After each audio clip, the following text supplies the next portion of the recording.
Munshiganj general হাসপাতালে 4টি অ্যাম্বুলেন্সের মধ্যে 3টি নষ্ট। এতে ভোগান্তি পোহাচ্ছে রোগী ও স্বজনরা।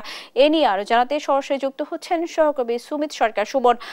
সুমন, যেমনটি বলছিলাম, 4টি অ্যাম্বুলেন্সের মধ্যে 3টি নষ্ট। সমস্যা নিরসনে হাসপাতাল কর্তৃপক্ষ কোনো উদ্যোগ নিয়েছেন কিনা?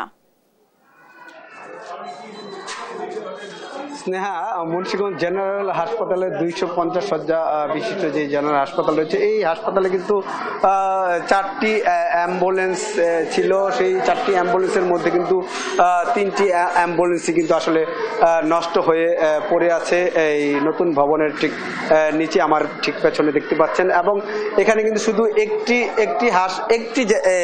অ্যাম্বুলেন্সে করে কিন্তু আসলে এখানকার যেই রোগীরা আছেন তারা কিন্তু এই রোগীরা কিন্তু ঢাকা কিন্তু এই অ্যাম্বুলেন্স দিয়ে যাচ্ছে বলে আমরা এখানে জেনেছি। এখানে কিন্তু মুন্সিগঞ্জ থেকে কিন্তু ঢাকা মেডিকেল কলেজ হাসপাতালে মাত্র 30 কিলোমিটারের পথ। সেই 30 কিলোমিটার পথে কিন্তু প্রতি কিলোমিটারে 10 টাকা করে কিন্তু আসলে ভাড়া নির্ধারণ করা থাকলেও কিন্তু সেই ভাড়া কিন্তু আসলে তারা আপ ডাউন কিন্তু আসলে ভাড়া দিতে হচ্ছে প্রায় 3 থেকে 3,500 টাকা। সেখানে কিন্তু শুধুমাত্র 600 টাকা ভাড়া হয়। এখানে কিন্তু আসলে কর্তৃপক্ষ যেটি জানিয়েছেন আমাদের, যে এখানে 4টি অ্যাম্বুলেন্সের মধ্যে একটি অ্যাম্বুলেন্স সচল আছে।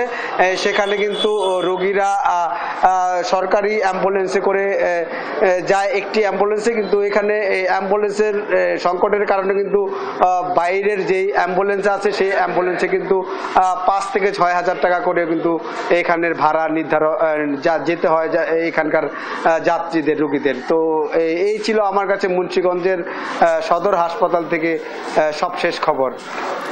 সুমন, আপনাকে ধন্যবাদ। দর্শক, শুনছিলাম মুন্সিগঞ্জ হাসপাতালের 4টি অ্যাম্বুলেন্স রয়েছে, তার 3টি নষ্ট এবং এই বিষয়ে সর্বশেষ খবরাখবর।